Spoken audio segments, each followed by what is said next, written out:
The following is a local resident producer's program. The program content is the sole responsibility of the producer and does not necessarily reflect the views or policies of CATV2, Oshkosh Community Media Services, the City of Oshkosh, or Time Warner Cable.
Hi everybody, welcome to another edition of Eye on Oshkosh. I'm your host Cheryl Hentz, and we've got two guests this evening actually. The first one is, the superintendent of the Oshkosh Area School District, Stan Mack II. It's budget time, so we're going to talk to Stan mostly about budgetary type things tonight and find out what you can expect on your upcoming tax bill that you get around somewhere in between Christmas and July 1st usually. And then later in the show we'll be talking to Ben Stepanek from the Oshkosh Common Council about the city's budget and that kind of thing. So anyway, welcome. Thanks for being here, Stan. I appreciate it so much. Sure. So as I mentioned in the opening, it is budget time, and I know that on, what was it, September 23rd at the board meeting, the board unanimously had passed a budget for next year, 2015 to 16. Now it includes a tax levy of about 48 million, just a little shy of 48 million, but that's close to $1 million more than what had been discussed at the September budget hearing. What happened there? There is, it's a matter of our actually waiting until the 20th of October to get the true levy certification amount. We know that that the estimates we have from the state will either have an increase of 0.9%, less than 1%, all the way up to about 3%, and we don't know that final number. And the legislature, instead of giving any new dollars to school districts for expenditure for students, they did property tax relief, and there's about $1 million, about closer to $900,000 in that is really property tax relief. So if that matures into, and we would hope after the 20th, because the board will do the final levy setting on this budget on the last board meeting of the month of October, because we don't have that data yet from the state, which will come about the 20th of October. It'll be within that range of about $1 million difference. $1 million would be roughly 3% at the worst case scenario, and it could be less, and it could be as low as 0.9%.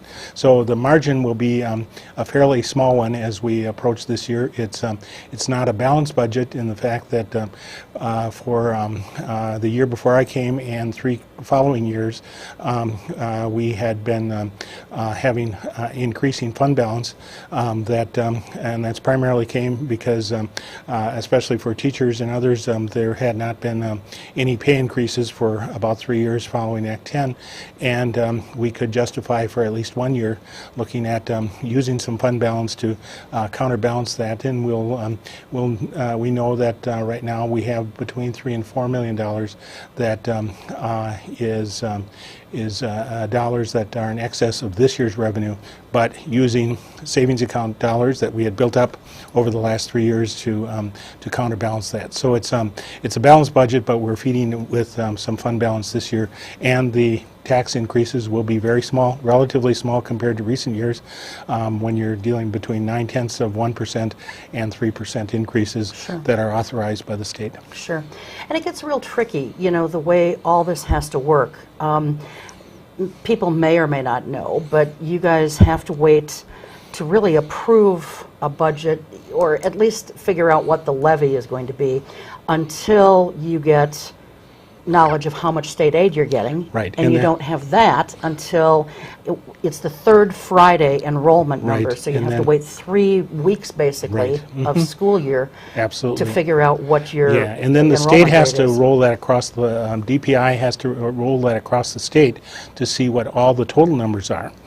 Because it's that third Friday count that occurs from every school district in the state, and now with vouchers, with those participating, there's a third Friday count that is required for students enrolled in vouchers as well in private schools, and so there's a whole collection of data that then takes about and spreading the amount that the legislature appropriated, redistributing that in a fair, appropriate way based on students across and valuations, because each city and county and taxing district has different valuations, and then that has to be spread. So that number will hopefully come to us late October, and then the board will finally adopt this coming year's budget. I'm not used to that in Minnesota. That would all be handled and done before June 30th, before the fiscal year starts. And here, Really? oh yes, it's all. You have a full adopted budget, and you just only set the levy in the fall. But here you do a full the budget adjustment process into the fall, which is unique because of not funding school districts currently. In Minnesota, they fund them currently with the year, and here it's you're really operating usually on revenues from a year behind. So Well, and if you think about it, the way they're doing it then in Minnesota is actually probably more appropriate, because if we're using here numbers from a year earlier, Right. that can really create a very misleading Right. picture of what Yeah. your situation is. there is a leveling effect in the fact that there is years averaging that you don't pay the price of a loss, but you also don't gain if you have an increased enrollment in that current year. In Minnesota, they don't do any. They haven't for years done third Friday counts, either September or January. They do peer pupil accounting. A student can be counted any 15 days they spend in any district. They can be counted as 15/180ths of that year, and you can collect on a student no matter when they arrive in your district, no matter when they leave, as long as they've been there at least 15 days. You get the proportional share, and it's a far more fair system. This system that's presently operating is worked appropriately in the old country school days before computers. Now every student does have a student number. Every student could be accounted for, and there would be a far more efficient way to do it than the third Friday counts, because that system is it really is remnants of the 1940s and 50s. Sure. When country schools then reported what their enrollment was every third Friday of September, and it was done by hand. Now it's done by computers, but we're only doing it twice a year as opposed to doing it daily. And my systems that I grew up with and worked with for years had a daily count, which then allowed for consecutive enrollment of 15 days, and you had 15/180ths of a student for state aid as well as for a levy. Well, you're right, that is a more fair way of doing it. It is a proportional. So I have suggested, and I will continue to encourage the state and legislators to look at that as being a much more efficient system, and it's a much more fair system because it distributes on an even basis the population of schools. For example, later this year we may get, as we are already at just under 500 English second language students, if we have more immigration and resettlement of refugees, we're going to grow again. And those districts that grow because of doing a good job with providing education for refugees are not able to collect on the additional services on the standard aid until the following year, if they're still enrolled with us next September third Friday, Yeah. or January third Friday. So this is something then that has to be changed legislatively. Yeah, it would mandate And that change, and then it would. Would that come from the DPI? And then it would be at implemented first, by the and DPI. then going to the legislature? Yeah, well, or vice versa? I think it could work both ways. It could Okay. be initiated by a legislative committee looking at a rational way of funding schools. The state superintendent of public instruction has advocated a number of changes in financing of school districts and schools in general across the state. And I have personally talked to him about that issue of trying to encourage a change there, because I think it ignores the fact that we do have the technology to do it. It simply handles student accounting in a way that was done in the 1940s and 50s. Yeah, exactly. And Sure. there's been a lot of changes. Absolutely. So in your talks so far, Stan, with legislative folks and people at the Department of Education, what has their response been to you? I think there is some interest in it. The one issue that I think I hear as a potential limited means is that there's several different statewide computer software technology companies that are serving school districts. I don't see that as a problem, because in Minnesota there are about 9 or 10 regional computer consortiums that then all feed into the state, and it doesn't have to be one system. All it needs to do is speak the same language, and so that's really something that I think technology could overcome.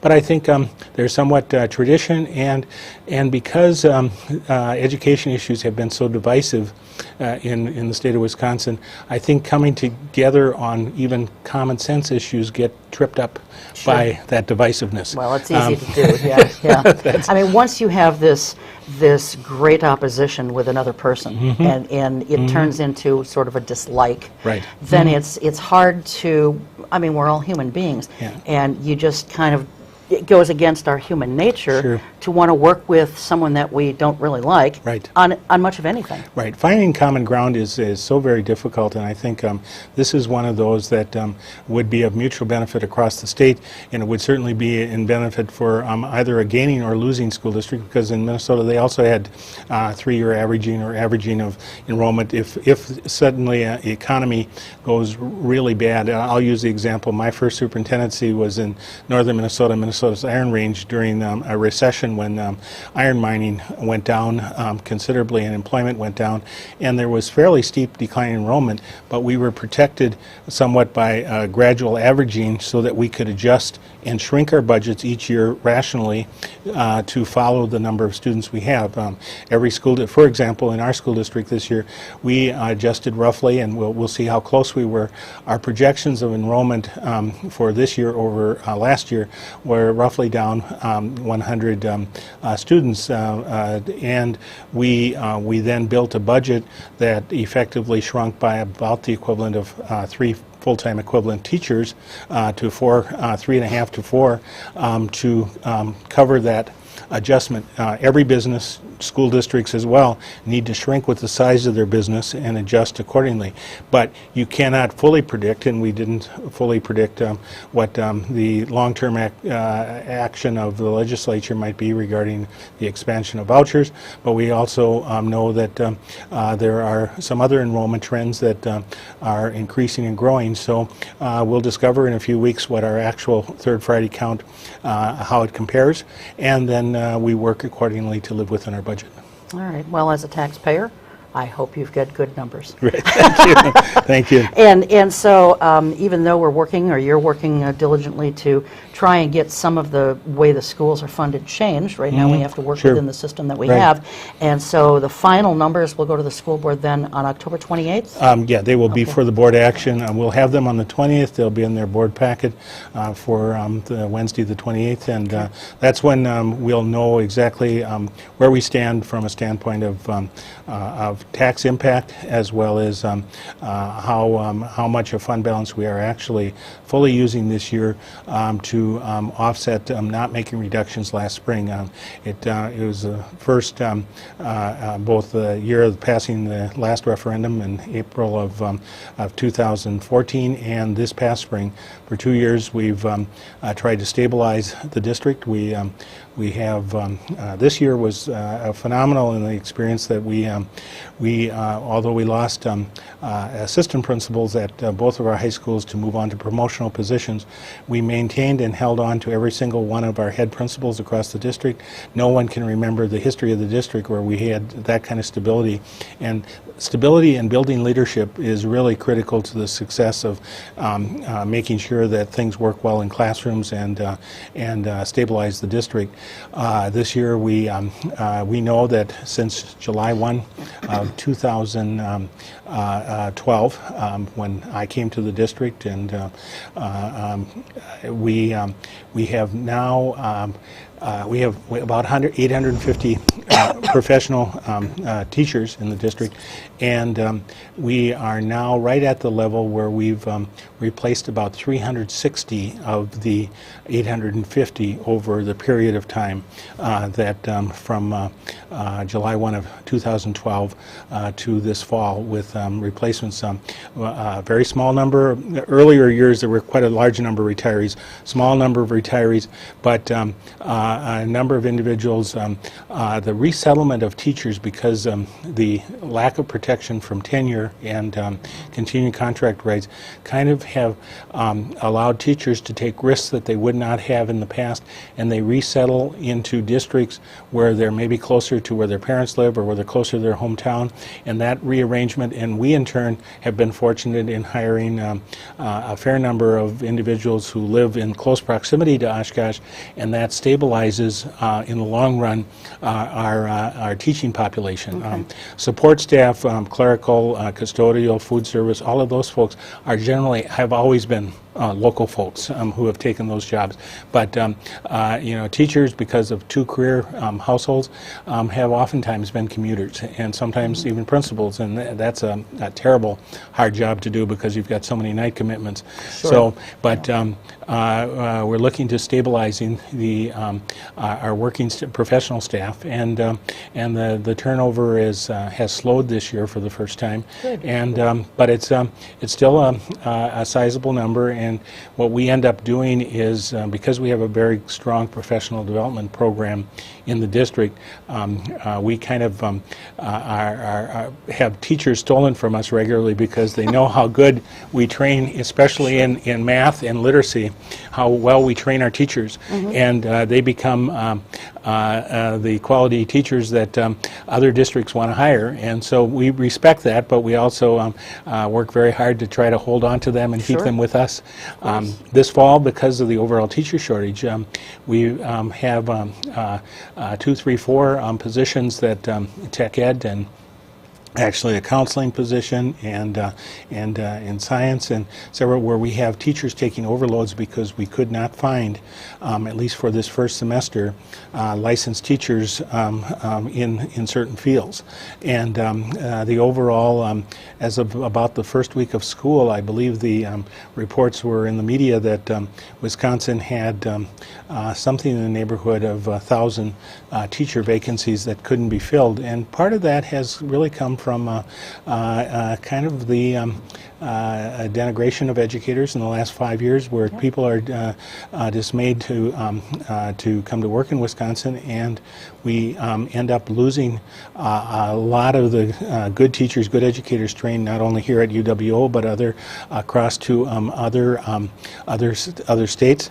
And friends of mine teaching at UWO definitely noticed the decline in the number of prospective educators in the College of Education at the university, because that field is not viewed as optimistic as it was in the past. Sure.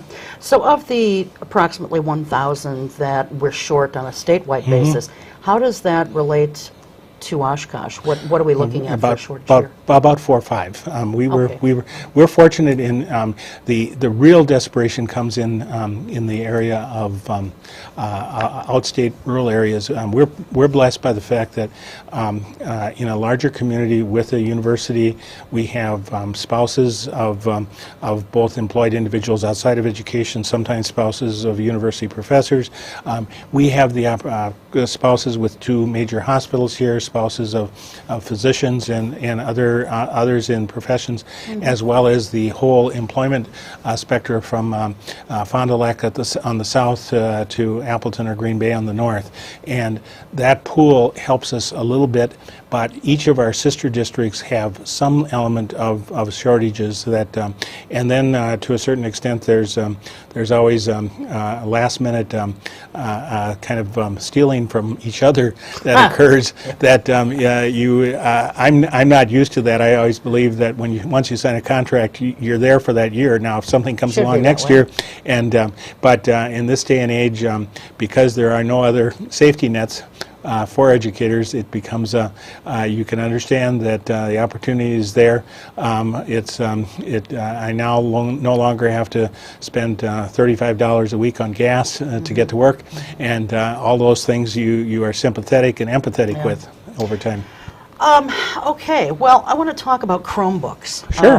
When I told some folks that parents with kids in the district that we were going to be on, a couple of them said, you know, ask him about those Chromebooks. Sure. So this year, all the students have Chromebooks. No, just all the senior high school students, okay. High school students do. So about 3,000. Okay, and that's a lot of Chromebooks. Right. And so now, what was indicated to me by these parents is that they were told, I don't know if it was by the teachers or whoever in the district, that, okay, this is your Chromebook now for school use. If you damage it or break it in some way, you know, the first one will be replaced at no cost. After that, it's your parents' responsibility. Right, sure. Is that in fact accurate? Right. Yeah, there's a tier there. Okay. That the first one, actually, there's we had a handful of them. Even though there were a handful that were new defective, and that didn't count against anybody. If they weren't going to start up, and we had run them, but there were on the first days when they were distributed, there were a handful that were found truly new defective. Then there is a base price of for first, then the second, and then there's a full price replacement. And I'm trying to recall the exact. It's something in the $200 to $300 range that is actually printed on a sticker on each what the full replacement cost is, and so we did 2 orientations for parents, one in May and one in June. In fact, Dave Gunlock doing that it's on the website. You can look it up and get it as the presentation that was done. Both they're basically the same that was done in August and in June, one at West and one at North, and. Well, and the system, it is a system that's quite similar. We have bought insurance coverage that becomes what the person pays up to that level as really only the deductible, and we have insurance coverage up to that level. Okay. These parents were pretty upset by it, and then when they told me, I became upset by it because I'm a taxpayer too, even though I don't have any children in the district. And you know, I made some calls to some other districts, and other districts don't have that kind of policy. Why do we tell these kids, okay, you break it, we'll buy the first replacement. After that, it's on you. I mean, wouldn't it be more prudent and more kind and gentle to the taxpayer if the kids break it, then they replace it? I mean, don't we need to teach them some life lessons about accountability and responsibility? It's a kind of 3 times you're out life lesson, because we've built, because accidents can happen. On my personal, not a district-owned computer, I pulled a stunt last summer. I tipped over a coffee cup on the keyboard, and not having food and drink by a computer. But I was sitting at home working, and I accidentally tipped over a cup of coffee on it. But things like that can and do happen, and frankly, the investment price of the total device, including the case, was at such a level that we could very much guarantee that the safety net is there. We think it's reasonable. We don't want to have families in a position, because it's not a luxury, it's an essential element of learning, that if a student is suddenly, and then we have kind of a backup set of those that a temporary repair is done. We believe it's wise to have a student in continuous use. And you would, watching students at both high schools during the distribution, the Thursday or Friday before Labor Day weekend and the Tuesday after Labor Day were the distribution dates.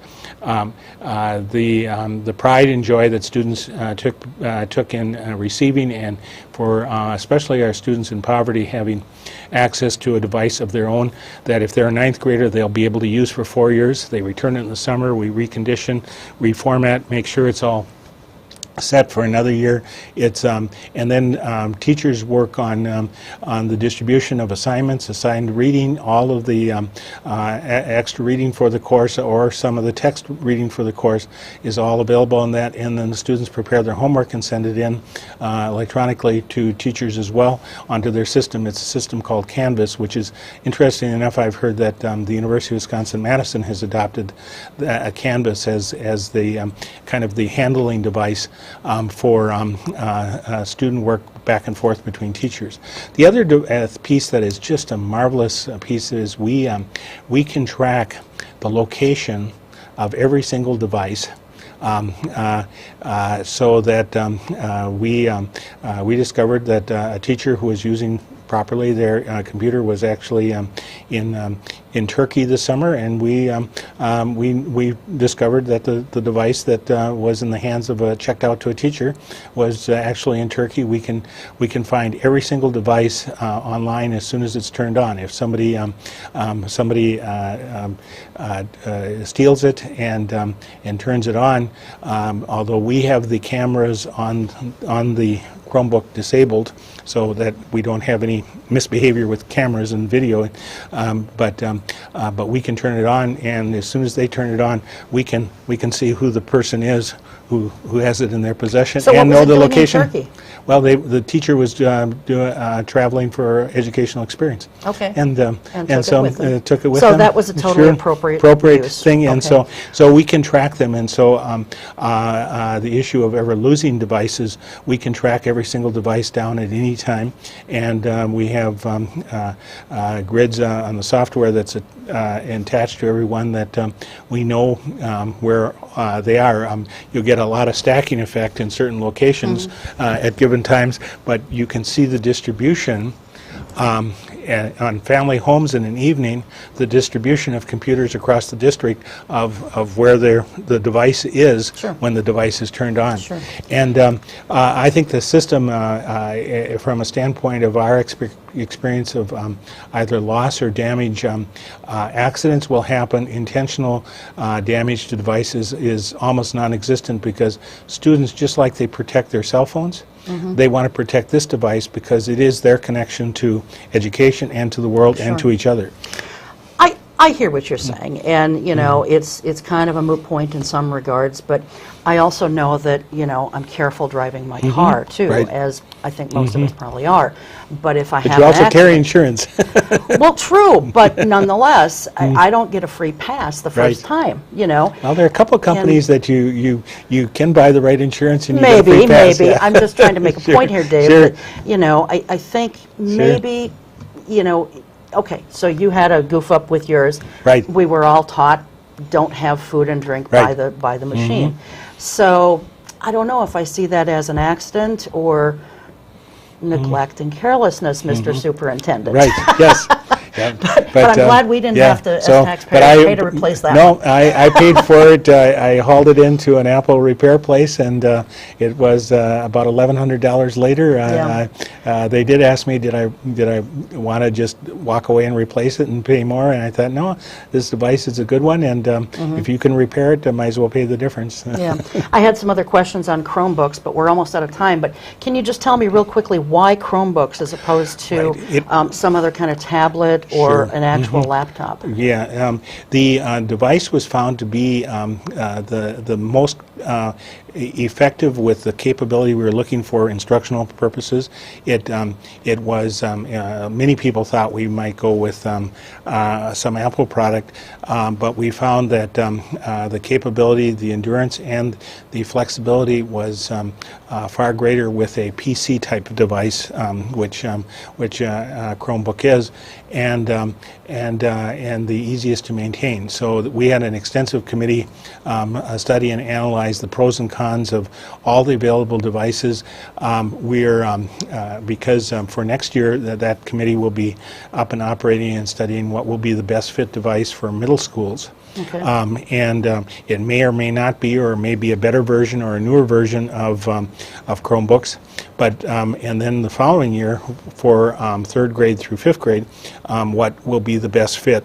And we know that technology changes rapidly, and frankly, if we look at, I think back in 1985, I bought a Macintosh.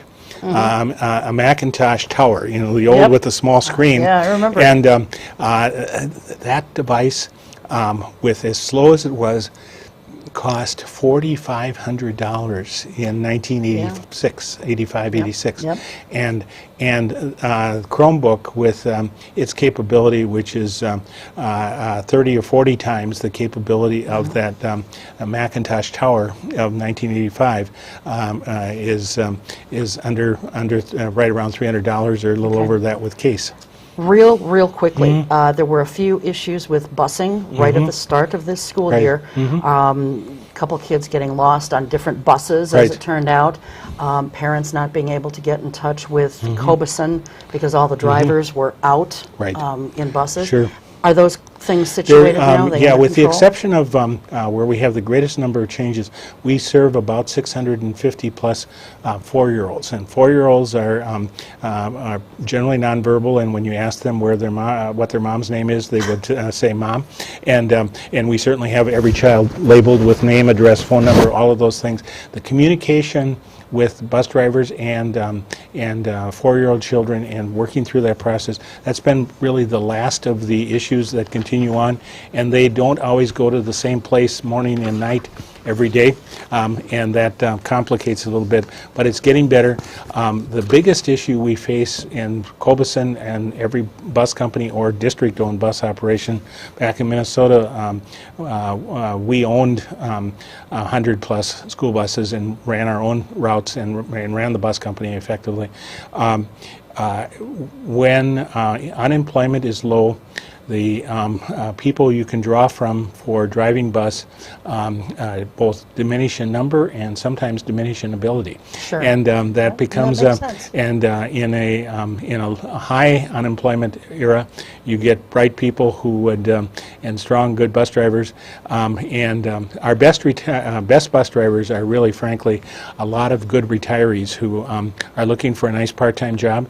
But it's not a job that pays a career wage and a living wage per se, but it's a nice supplemental, and that's why we're always happy to see retirees with good driving records consider bus driving, because they are the strongest, best bus drivers, and they're most dedicated and frankly know how to develop with good people skills, nice relationship with students, because I remind bus drivers every year that they're the first person that smiles at them in the morning sometimes, because maybe things are not going well at home or getting ready for school was not pleasant, and that smile of the bus driver when they get on the bus is an ideal situation for them to be a party to, and they're fabulous, have a good evening when they leave the bus at night. But busing is a struggle. This year Cobeson has implemented a new scheduling and routing system that is comparable to their other locations, and that's really helped. And Sue Schnorr, our Executive Director of Business Services, has worked with Cobeson in some of her previous assignments. She's been with us now 2+ going on 3 years, but in her previous assignments, she's worked with the Cobeson company at different locations and had very good experiences with them, and the Cobeson owners have come in to assist our local operation and to do some really major improvement. And with Sue's trust in working with them, we certainly will continue to work to help them even in a difficult time with unemployment being so low, that finding capable bus drivers is tough. Okay, excellent. We've got to leave it right there. But thank you so much. Sure. I appreciate your coming Let's do this again. Absolutely. I'm more than willing. There are so many things about the schools I'd love to talk about with you, and when we have a chance, we'll do that. Okay, that sounds good. Thank you. Just sit tight, and we're just going to take Sure. a break. We'll be right back. Thank you. If you have expired Or unused medication, don't flush it, pour it down the drain, or toss it in the trash. Safely dispose of unwanted or expired medications at the drug drop box located inside the Oshkosh Police Department. It's convenient and anonymous, safe and secure, and it's open to everyone 24/7. Drop off your prescriptions, over-the-counter drugs, pet meds, and more. Keep drugs out of the reach of children and out of our water supply. Dispose of unwanted or expired medications at the drug drop box. For more information, visit the Oshkosh Police Department website at oshkoshpd.com. Looking to give back to the community? Want to help fight hunger in the Oshkosh area? You can by donating food, your time, or your money. The Oshkosh Area Community Pantry needs more than 250 volunteers to operate and can always use new faces to help with a wide variety of tasks. The pantry cannot do it without you. Please consider helping fight hunger in Oshkosh. For more information, visit us online at oacptoday.org. That's oacptoday.org. It's not just what you say, it's how you say it. It's said that a narrow vision is divisive, a broad vision expansive, but a divine vision is all-inclusive. Welcome all groups of citizens working for the greater good of the community. Speak your piece and be inclusive. The Oshkosh Civility Project is a community-based effort. More information at oshkoshcivilityproject.org.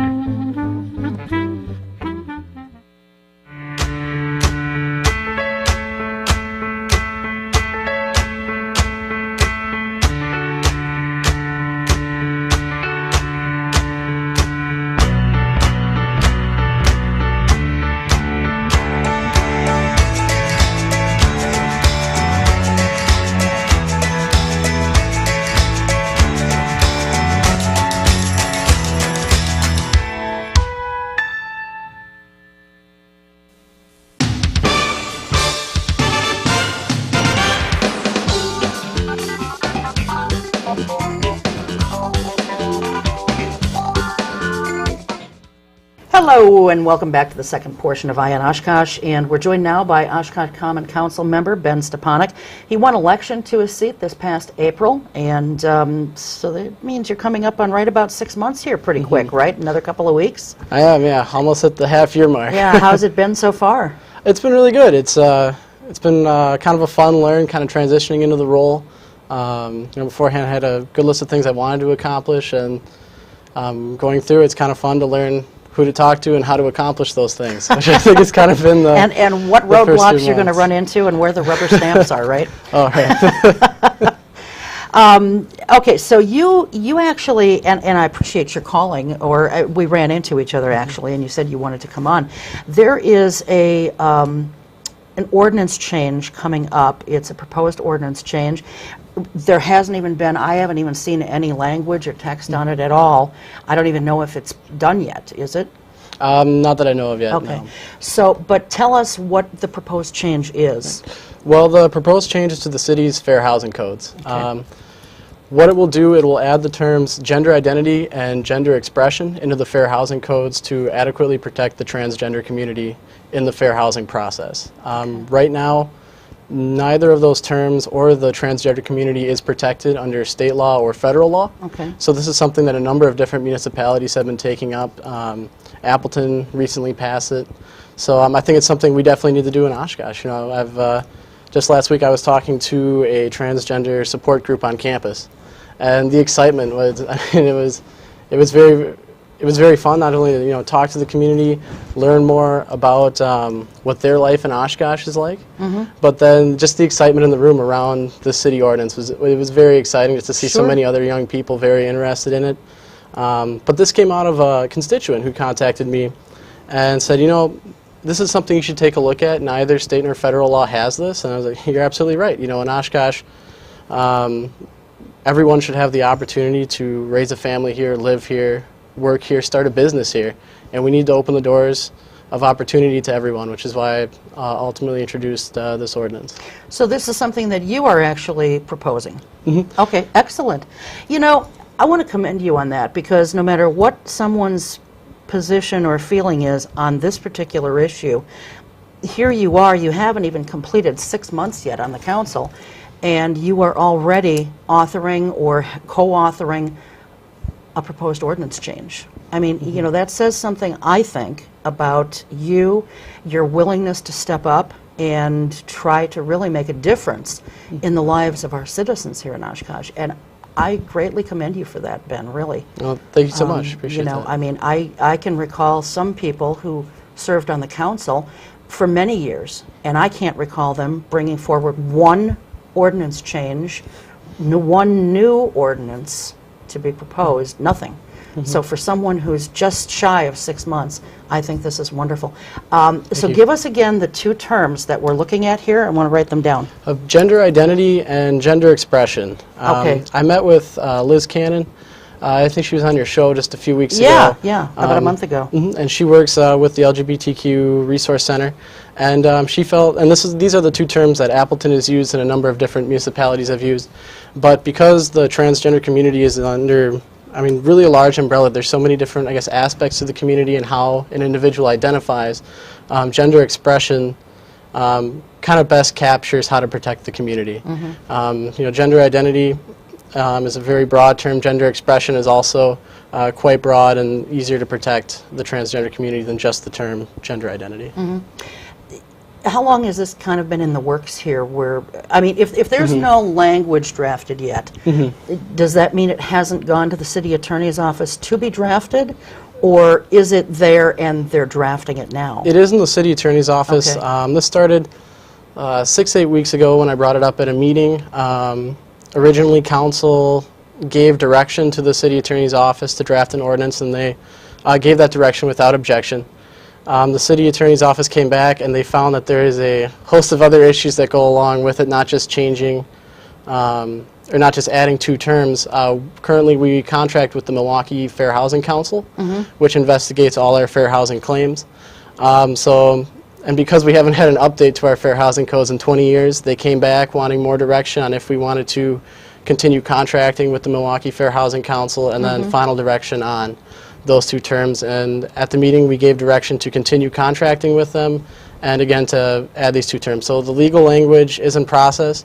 The city, I don't know for sure when it will come back. I know the city's attorney's office is very busy with some litigation issues and you know, with many issues such as that. So I'm not sure when it will come back, but it is in the works and the legal language is being drafted. Okay.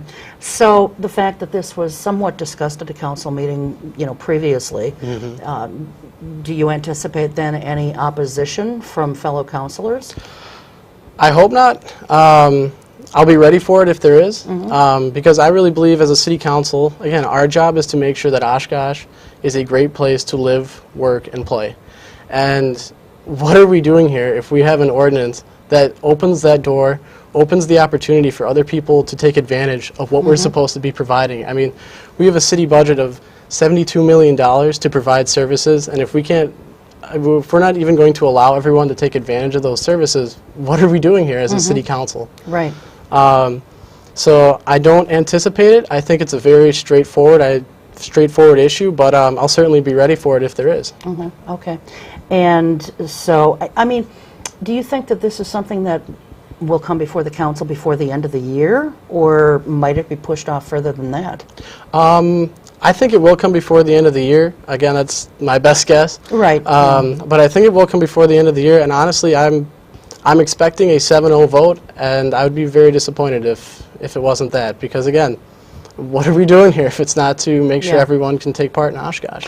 Well, that's exactly right. And anyone, I believe, and of course I haven't seen how the ordinance is going to be drafted either, but knowing our city attorney, Lynn, I don't think she's going to draft anything that's going to be illegal in the way it's written. So I think, in my personal opinion, that anyone who would vote against this is basically voting for some form of discrimination. I don't see any other way to put it. And it's a hard thing to defend against if you're planning on voting, if an individual is planning on voting no. I mean, you're giving a class of people in Oshkosh the right not to be discriminated against. So I mean, I think it's a very voting yes by for voting it. yes for it, by approving it. So I think it's a very hard thing to vote no and then defend that action. Right. Yeah. Although there are people out there, not necessarily in this, on our city council, but there are people out there. We've all seen them, we've all heard them. All we have to do is read the blogs, listen to the news. There are people out there, wherever in the country, who feel that certain groups of people have less rights than other tax-paying citizens. So, okay, so I thank you for bringing that forward. So, you know, in our remaining time, let's talk about the budget. You know, I don't know if you were listening to the first half of the show or not, but it is budget time, and you know, when the leaves start to fall and the colors of the trees and leaves start to change, we all know that it's not too far down the road before the property tax bills come in the mail, and that everybody starts their budget hearings. Now, the school district is already pretty much done with theirs. Have you guys started your budget hearings yet? Yes, we've had several budget workshops. At those, the city manager, we haven't seen the city manager's budget yet, but at those he's presented, you know, a few different options that it looks like he wants the city council to ultimately give direction on. But yeah, just kind of the preliminary, this is where we're at, and that kind of thing as far as budget hearings go. So those are workshops, or were they hearings where the public could actually comment? These were workshops. Okay, so you haven't really technically started your budget hearings where people can comment and things like that yet. Okay. When will that be happening, do you think? That I'm not 100% sure on. We have 2 more budget workshops. They're all day, the 21st and 22nd, where department heads will come in and talk to the city council about their individual budget.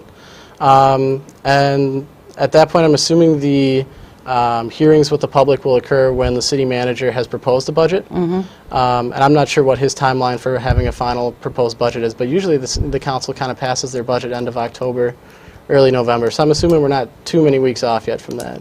Yeah, and the city manager, Mark Roloff, is coming on this show sometime in November. I think it's around the middle part of November, to talk about the budget and what we can look forward to. You know, it's always interesting because, you know, people just say, my taxes, I don't want them to go up. And what I think a lot of people who actually pay the taxes realize, but some people who don't actually get a tax bill may not realize, is there are many different entities that make up that tax bill. You know, you've got the school district, you've got the city, you've got the county, you've got the UW system. I think, I'm not sure, I can't remember if the Fox Valley Technical College is on there or not, and then you've got the state portion. There's all these different entities that make up the one big tax bill. And, you know, it sounds like the school taxes are probably going to go up just a little bit. Do you have any inkling at all yet, based on what you've heard, of what our city taxes might do? I would think, and this is my best guess at this point, I would think that taxes probably will go up. I don't know what the percentage is going to look like at this point, but I would expect to see a tax increase. You know, in the last few budget workshops, the city manager and then some of the proposals we saw had some rate increases. So I'm assuming if those were what he wanted to show us, I'm assuming those same things will be in his budget. But again, that's just my best guess. And, I would say my one concern as we're kind of going through these procedures is I'm not seeing, I mean, I would like to see kind of a long-term fix. We see the state, you know, with payment to municipal services, and, you know, the state kind of didn't give us much to work with this year, and that's probably putting it lightly. But, you know, I think we need to have a long-term effort to raise housing values, home values in the city. Something like a revolving loan system where if a citizen wants to do repairs on their house, they can apply for a loan from the city, maybe a low interest rate on that, with the stipulation that the contracted work has to be done by an Oshkosh-based contractor. But something like that, something more long-term, because it seems like, you know, we kind of have a bad situation from the state, and the solution is raise rates, raise taxes, cut here, cut there, and kind of do a short-term fix. And I think we need a broader, long-term plan. And maybe the city manager will present one in his budget, but I think, but I'm very hopeful, and hopefully we can have some sort of a plan down the road that we don't have to keep patching our budget every year. Yeah. Well, and you know, when you do that, you end up being more retroactive than proactive. And it sounds like you want to see something more proactive, with more forethought for going beyond just 1 year at a time. You know, kind of like living check to check. You know, it's living year to year, and you'd like to see something more more long term than that. And yeah, and I think, you know, when we look at our revenue, I think we need to make our best faith effort to take our revenue from our infrastructure and not from our citizens. And again, you know, I mean, rates and taxes, these things just go up over time. It's just what happens. But we need to make our best effort to maximize our revenue from our infrastructure, and that may mean investing in our infrastructure early on to be able to do that later on. But that's what I would support as a long-term fix, and I hope that we can find something in the budget that we can put towards a long-term fix. Sure, sure. Speaking of long-term things, I just read something. The city recently accepted a $50,000 state grant to help fund a Central City, and this is the actual name of it, Central City Investment Strategy and Parking Study. What is that? That is going to kind of obviously look at the Central City, but I think it's areas of investment and growth in the Central City. And then ultimately, you know, we've heard from citizens parking in the Central City, and hopefully we can, this grant will show us where perhaps room is to grow for parking in the Central City, or if there's any room to grow, and we can kind of hopefully put that parking issue to rest. But I think parking was, you know, a main concern I heard when I was campaigning. So I was very pleased to see the parking aspect in there, and hopefully there's a solution. But if not, we can, you know, look for other areas to find parking as well. Sure. So that's a $50,000 state grant. What's the total cost of the study? That I don't know offhand. Okay. I could certainly look that up for you and let you know, but I'm not quite sure offhand. Well, I do know that there is money coming from other places, and it looks like, based on some of the research that I did, that it looks like it might be close to $200,000, the total cost of the study.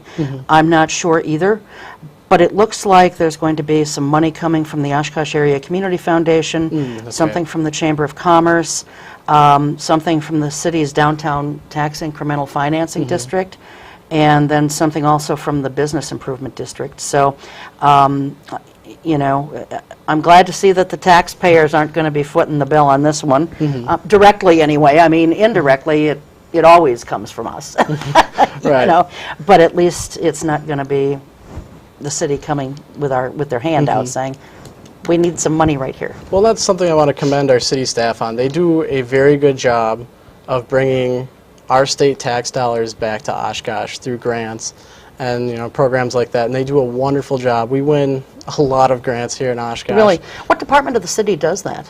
I think it's kind of that economic development planning, Alan Davis. They do a lot of, you know, whenever I've, you know, talked to Alan or kind of been in City Hall, he's always working on a grant or something like that. So, I mean, I really want to commend city staff. They do a wonderful job of bringing state tax dollars back to Oshkosh and back to our community.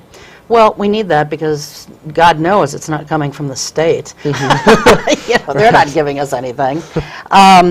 Okay, so studies usually take a fairly significant amount of time. Do you know how long this one's going to take? I don't remember the length of the study offhand. I think that was explained at our last council meeting, but I apologize, I don't remember right offhand. Well, that's no big deal.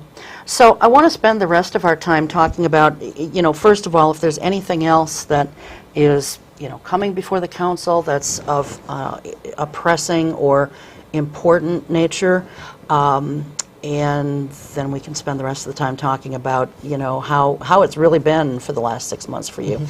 But is there anything else coming up that folks might want to know about, should know about, anything like that that you can think of? Well, right now the city is looking at, we received a bid to move from a self-insured program into a fully insured with a private company. So we're in the beginning, or kind of in the beginning process of that stages, and that'll be explained more at our city council meeting. And I'll leave that, kind of the rest of that to the city manager to explain at the next council meeting, but that is coming. And other than that, I don't have really too many more details other than that's coming, and we were just Okay, informed of that a so little bit is that ago. a health insurance thing? Yes, health insurance. Okay, so, and that would not be like, you know, fleet coverage on the city vehicles. We're just talking health insurance. Yep, employee health insurance. Okay, all right. So moving from a self-insured to a fully insured through an agency somewhere, through a company. Okay. Well, I'm hoping that there'll be some tax savings there. You know, I can't imagine the other reasons for it. But thank you for letting me know about that. That'll be something else that I'll ask the city manager about when he comes on next month. So, you know, oh, I know. There's one other question I want to ask you before we talk about your 6 months. You have been in contact with, when you were here the last time, we talked about how the face of the population here is changing. Absolutely. It's becoming more of a diverse city, and you know, the city, just like the county and the school district, and you know, even individual companies that are not publicly owned but privately owned, need to kind of step up and be more aware of racial diversity, racial training, that kind of thing. So you were going to be talking with Fit Oshkosh, which is the racial training group in town, and racial diversity and that kind of thing. And what racial literacy is the main word I'm looking for. It just spaced out for a moment, and I thought, I know diversity is part of this, and I know race is part of it, but racial literacy. But it's all kind of lumped together. We have to learn how to get along with one another and how to sort of speak each other's language, and that's, if we're going to grow, that's what has to happen. So what kinds of conversations have you had with Fit Oshkosh about the work that they do, and possibly doing some work with the city and just making it a better community for all? Oh, sure thing. Well, first off, when I sat down with Tracy Robertson, who's the director of Fit Oshkosh, I sought her out mainly because I'm white. I'm very much in the, I guess, racial majority here in Oshkosh, but I represent all citizens, and I need to learn more about those communities if I'm going to properly represent them. So that's originally why I sought Tracy out, and we had a lot of good conversations about what racial literacy looks like in Oshkosh, and I learned more about what Fit Oshkosh is doing. They, do, like you mentioned, racial literacy trainings for businesses. I would love to see Fit Oshkosh do a racial literacy training with the Oshkosh City Council. I'd love to see them do a literacy training with city staff in Oshkosh as well. I think that'd be beneficial to everybody involved, and I know I learned quite a bit in just that 1 hour meeting with Tracy, and I'm sure that city staff and the rest of the council, there's a lot to learn from just one of those sessions. So that's kind of where our talks were. She talked a little bit about how beneficial she felt a diversity coordinator, diversity director would be for the city, and I certainly share her Appleton has one. They do. And I don't know about some of the other cities right around us, and I don't know about places like Green Bay or Milwaukee or Madison. I would think that they probably do, being the size that they are and the populations that they serve. But Appleton has one, and they're just 20 miles up the road. And I agree. I think, it's very important, again, to grow as a community, to grow as human beings. And, something to add to that as well. For example, the housing codes with the transgender community were brought to me by a constituent who works in the community. We need, I think if you look across our committees, our city committees, you look across city government, we're very, we're not a very diverse group. And I think if we want to properly represent the minority communities in Oshkosh, we want everyone's voice to be heard. I think we need to make a good faith effort to put minority communities and appoint members of minority communities to our committees, and play a proactive role in city government. And I think that's a great first step, because there's so much I learned from Tracy, and so much that I'm going to take with me as far as values as I govern the next year and a half that I wouldn't have had without that meeting. And so we need to make sure that everyone's interests are properly represented in Oshkosh city government, and that starts with making sure that people are at the table. Right. Well, and you know, we talk about how, as white people, we are in the majority right now. Tracy and her organization have been on this show twice previously. I have gotten to know Tracy fairly well. I totally support her organization, and I, you know, have volunteered time working with her organization, and will continue to do so because it's an important cause. But when you listen to her, and it's not just, these aren't just numbers that she's pulling out of the air. This is actual stuff that you can find on the internet, that it's projected that, I think it's within about 20 years or so, the white person is going to be the minority in this country. And that's happening because of blended families and, you know, what have you. So, you know, we can sit here now like that, but sooner or later we're no longer going to be in the majority. So, anyway, Ben, thanks so much for being here. Thank you so much for having me back, Cheryl. Appreciate Thanks it. for the time we had with you tonight. Thanks to our guests and to the crew. We'll see you next time. Till then, keep your eye on Oshkosh. On us.